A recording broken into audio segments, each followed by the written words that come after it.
ThinkTech on OC16, Hawaii's weekly newscast on things that matter to tech and to Hawaii. I'm your host, Oishi. And I'm your co-host, Nicole Hori. In our show this time, we'll cover the Drones Over Hawaii program that ThinkTech and the Hawaii Venture Capital Association recently presented at the Plaza Club. The program looked at all aspects of how Hawaii could, would, or should participate in the development of unmanned aerial vehicles. The panel for this luncheon program was blue ribbon and included subject matter experts with various perspectives on drones and how and whether they are, could, or should be developed in Hawaii. The moderator for the panel was Peter Crouch, Dean of the College of Engineering at UH Manoa. As an engineer and an engineering educator, he was perfect for the job. The panel itself was able and qualified to discuss and offer important insights into the subject. There were 6 panelists, each with a different perspective on the subject. After opening remarks by Dean Crouch, we heard from his colleagues, Song Choi of the College of Engineering, also Carl Baker of Pacific Forum of the Center for Strategic and International Studies, and then Avi Soifer, Dean of the William S. Richardson School of Law at UH Manoa. Also Ted Ralston, ex-aerospace engineer and entrepreneur and consultant. Gene Ward, a member of the Hawaii House of Representatives and vice chair of the House Committee on Technology. And finally, Major General Darrell Wong, the Adjutant General of Hawaii. As you will see, the discussion was lively and provocative. First question, of course, what is a drone? And of course, before coming to this lunch, everybody went to Wikipedia and looked it up. I wanted to sort of introduce a word that Jay actually didn't use, but I think it's sort of a useful word in thinking about drones, which is semi-autonomous. So drones have a component of autonomy, so clearly that's what makes them exciting. But they're only semi-autonomous in the sense that a lot of the complication about drones is that they're ordered to do or commanded to do what they do remotely. And then the question is who is doing that, etc. Clearly, most of the attention has been focused on aerial drones, and we'll get more into that a bit later. But they could be, you can use basically the same technology in almost a lot more sort of circumstances. In fact, the Explorer on Mars is, to all intents and purposes, a sort of a land drone. What I'd like to do is begin by defining the term drone, okay? And it just happened that I brought my iPad, and if you've gone to Sharper Image or Brookstone, you can buy one of these little cars or these little helicopters that you can control with one of these things. That is probably a good definition of a drone. If you want to go back a couple of years more, you can think about stuff like radio-controlled cars, radio-controlled planes. These are all drones. There's nothing new or enlightening about these things.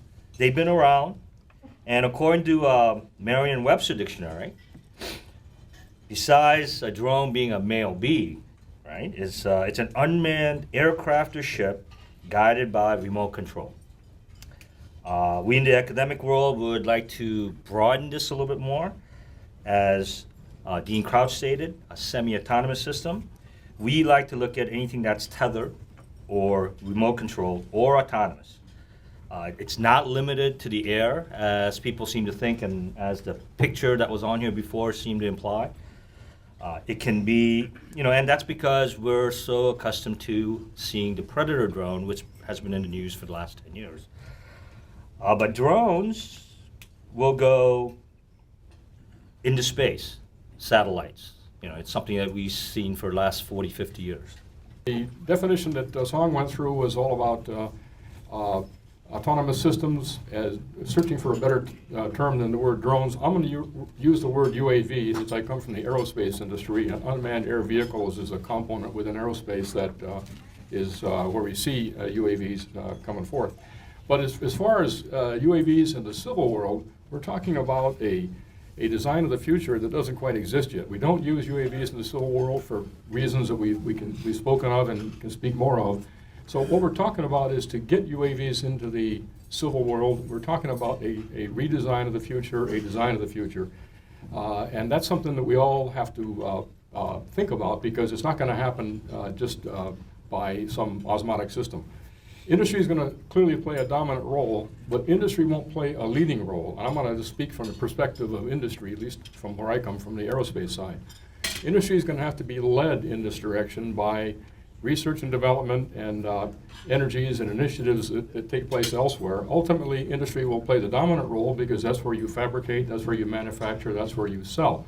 But it won't be the leading element in here.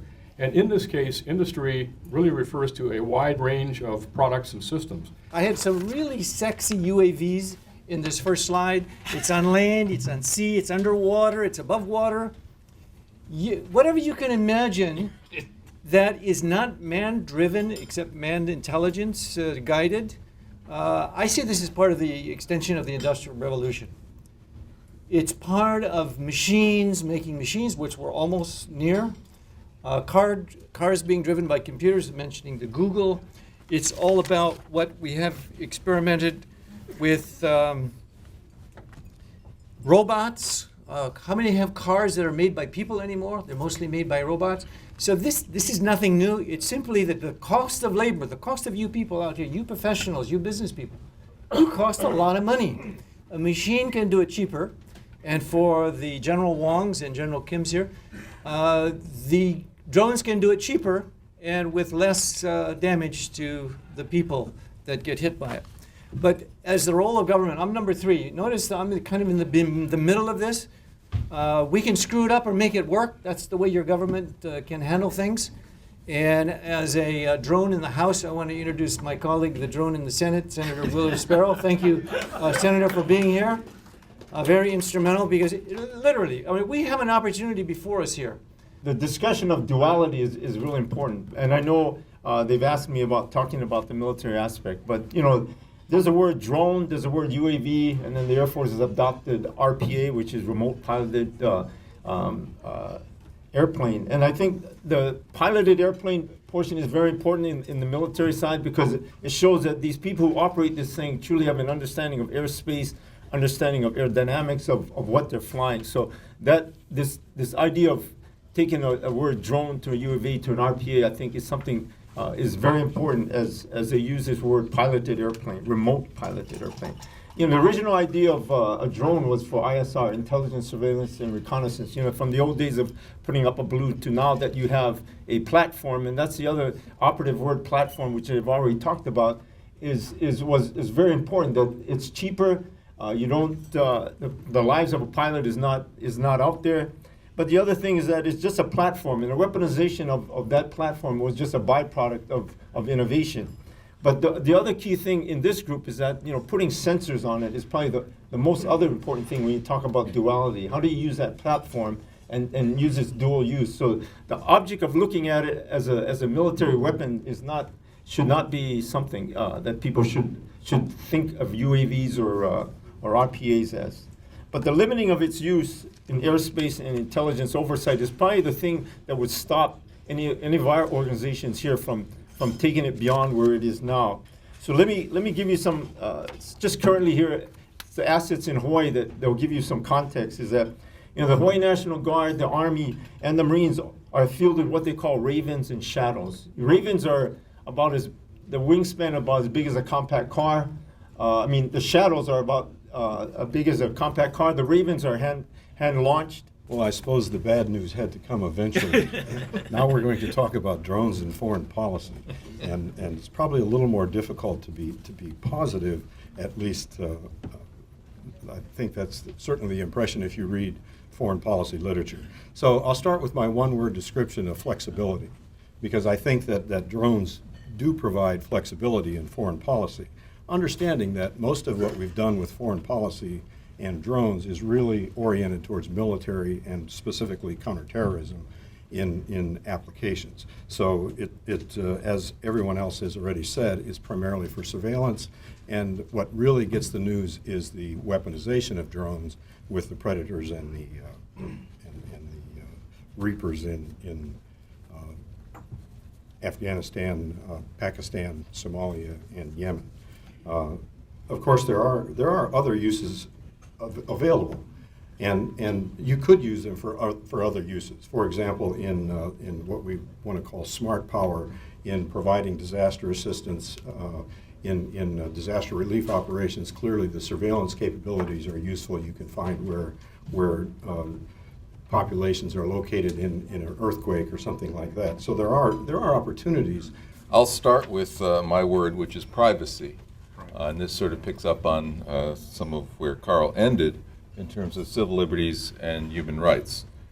I want to show you the old you go black routine, pull out the Constitution and say, oh, the answers are right here. Well, the answer on privacy is it's not right here. There is no reference to privacy in the US Constitution. Nonetheless, we all, I think, agree that privacy is very important. So what do we mean by privacy? We do have privacy, by the way, explicit in the state constitution, but it hasn't been developed very much by the state courts. Well, it's traditional in teaching constitutional law to kind of divide privacy into two separate categories. One is secrecy, and the other is autonomy. We've heard that word before today. So the autonomy of the individual, linked to but separate from secrecy. These are person in the street issues of some importance. As we found out in Hawaii, you find out repeatedly, if you talk about cameras on traffic lights, people get upset. One could argue that, of course, it would save lives if you didn't have people speeding. What do we make of the tension between security and autonomy? Well, we make a lot of law about it, but we don't answer the question. And as you all know, surveillance has been much in the news recently.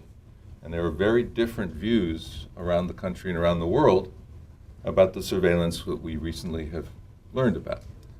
In the old days of the early 1970s, there was a limit to federal government surveillance in terms of foreign powers, no domestic surveillance in terms of what was then allowed. Well, we now know there is domestic surveillance, and we know that there are stories to cover up what our government has been doing in the name of security.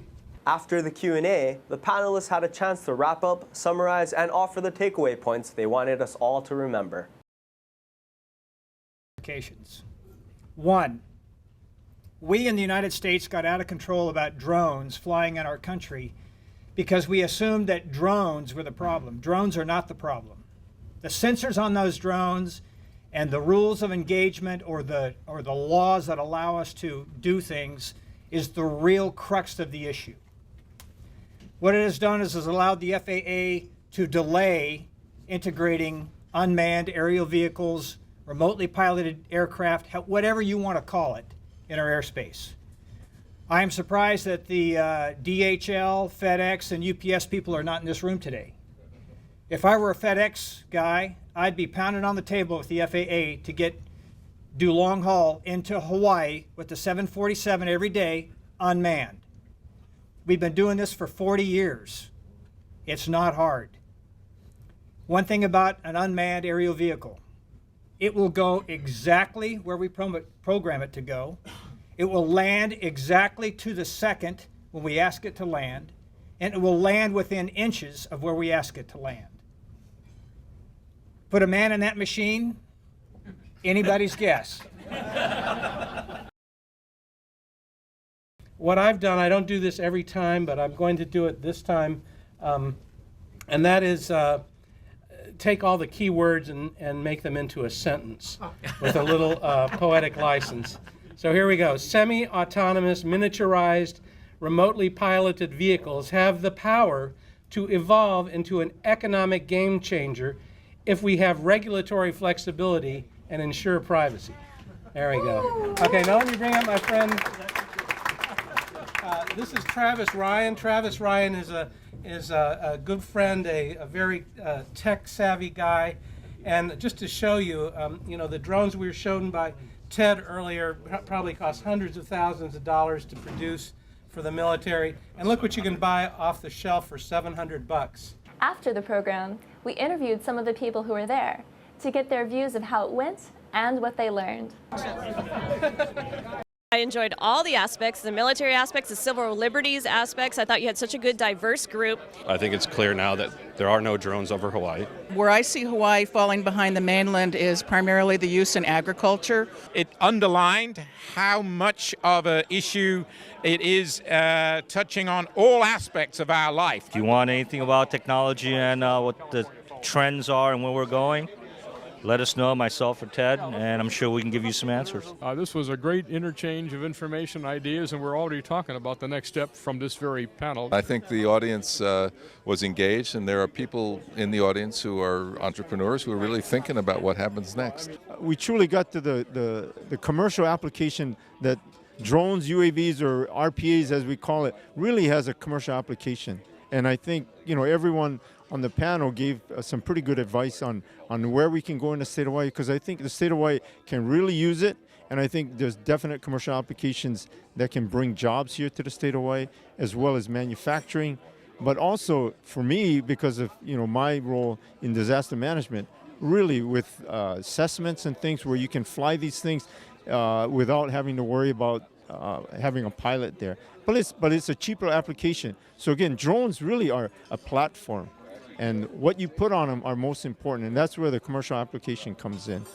You guys are brilliant at getting together. Great, the right people every time. It was very interesting to see the different opinions we have, and of course the panel, the professional panel that you guys always drum up, is very good, very informative. High-powered people with a high-powered concept of drones over Hawaii, and it's a possible game changer. If we're one of the national test sites, Jay, I'm convinced our strategic advantage, our strategic location is going to blow all the others out of the water. We're really talking about public policy issues, legal issues, and they relate to and pertain to trying to accomplish something regardless of what means you use. If we could get that test site for Hawaii, that even if we got a small one with limits on altitude below 1,000 feet, maybe a mile wide and a mile in two directions, and started here, that would be kind of like the camel getting its nose under the tent. We can go from there. It really comes down to what kind of society we want to live in. And we're going to have to deal with this. It's going to change. It's going to change over and over and over again and be different. And we just need a moral society who's willing to take responsibility. I think the problem is it's us, right, the people, that we have to be able to discern the good use of drones or the destructive, the bad that drones can do. Drones have great potential. Remotely piloted vehicles, underwater, above water. It's a fantastic thing. It's great for our dual use sector. Let's make it happen. All in all, this is a program that touched all the bases: technology and research and development in Hawaii, public policy and legislation, law and morality, foreign policy, military strategy, business and the state of our economy. Surely something for everyone. At the same time, the discussion raised a fundamental question. In the wake of Danunoi, how is the military R&D and dual-use community in Hawaii doing, whether in the development of drones or otherwise? It also raised the question of whether the people of Hawaii are behind military research, especially R&D and drones, or whether they will prefer not to have this work undertaken in our state and in our state university. This is all interrelated to the overarching question of what we can do, should do, and will do to develop a tech industry here, to offer tech jobs and entrepreneurial careers to our graduates, and to finally diversify our economy beyond hotels and real estate and make it resilient for the risks and challenges to come. These are no small questions, and although our luncheon panel program moved the conversation ahead, there's a long way to go before we have meaningful answers or settled policy on the role that this game-changing technology will play in Hawaii's future.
And now let's take a look at our ThinkTech calendar of events going forward. Check out ThinkTech's 4 to 5 p.m. Drive Time radio series on 760 a.m. for Energy on Wednesday, Asia on Thursday, and Tech on Friday. We also stream video and audio for all of our shows live on the internet 10 times a week at 2 p.m. and 4 p.m. every weekday, and then we replay them all night long on Ustream.tv. Visit thinktechhawaii.com for our live stream and YouTube links. Raise your awareness on ThinkTech. On Thursday, August 22nd, the Hawaii Venture Capital Association and ThinkTech will present a luncheon panel program at the Plaza Club entitled Why You Should Send Your Kid and Your CEO to China. The program will feature an international panel that can give the insight on life, liberty, and the pursuit of happiness in China in 2013 and beyond. You can sign up for these programs on hvca.org. And now, here's Bill Spencer, President of the Hawaii Venture Capital Association, with this week's Spensation. So, Bill, this program on drones is much more than a program on drones. It's a view into the way the state works. It's one of those big projects. Right now, the country spends $6 billion a year on drones. The promise of it is that soon enough it'll be double that, $11+ billion a year on drones. And the question is whether Hawaii will participate. It certainly seems like a natural. Hawaii seems like a natural to participate. But the jury's out, and the dual use sector, which has been so profoundly damaged, by Dan and Oi's passing, is hanging in the balance. What do you think? Well, I think it's true. Drones are sort of symbolic of the dual use opportunity, which is to use government R&D funding to develop technologies that can ultimately be commercialized.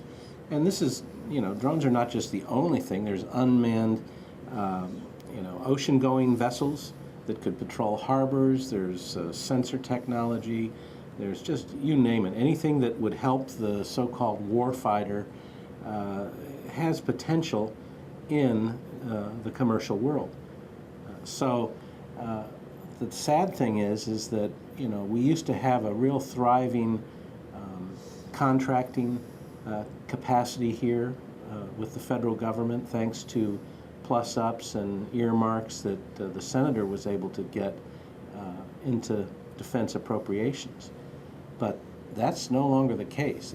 First, we had the killing of the earmarks under the Obama administration, and then with him gone, we don't have anybody sitting in the top echelon of the Defense Appropriation Committee, or Appropriations, which was its last seat, to really make sure Hawaii gets its fair shot at all the money that's out there. And this is killing our dual-use sector. I mean, we used to have a number of very viable, thriving companies that were capitalizing on either being subcontractors to the big prime contractors like SAIC, BAE, Lockheed, or doing their own dual-use work. And that group is really struggling. Yeah. Well, it's really important that we nurture, if necessary, resurrect some of these companies and the whole entrepreneurial spirit about working for military research.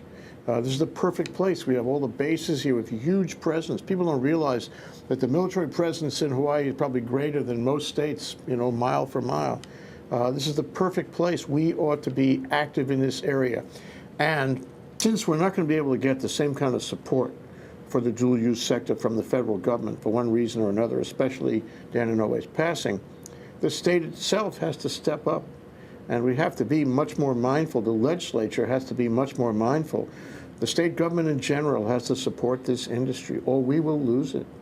Well, I think we can also have some confidence in the university because we have competitive strategic advantages that the university can capitalize on with grants and contracts from other sources.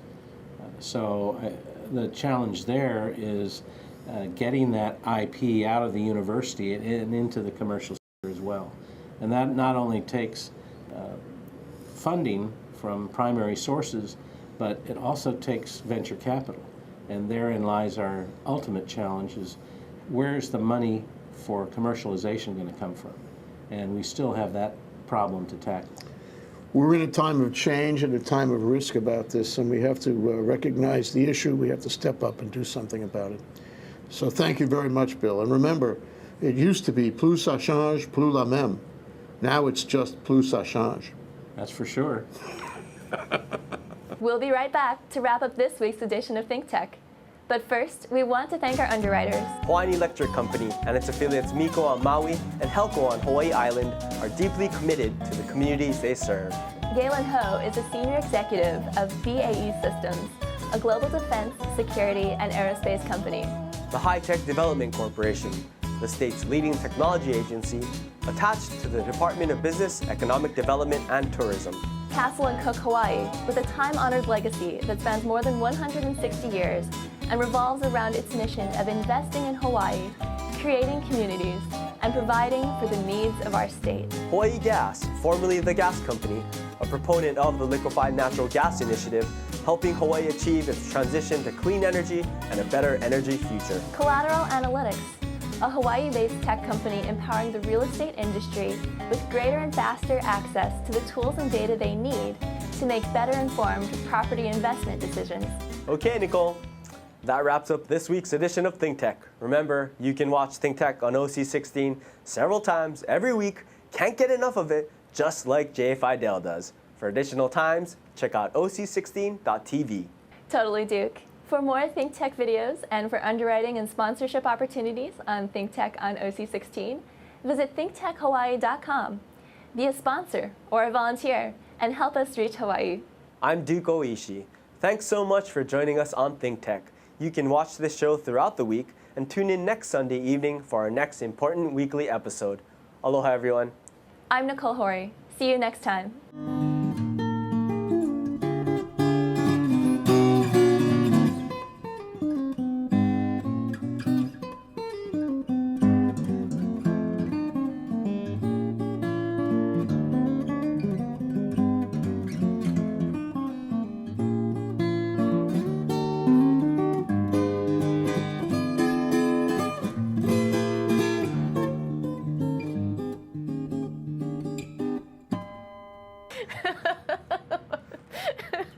Okay, let's try that again.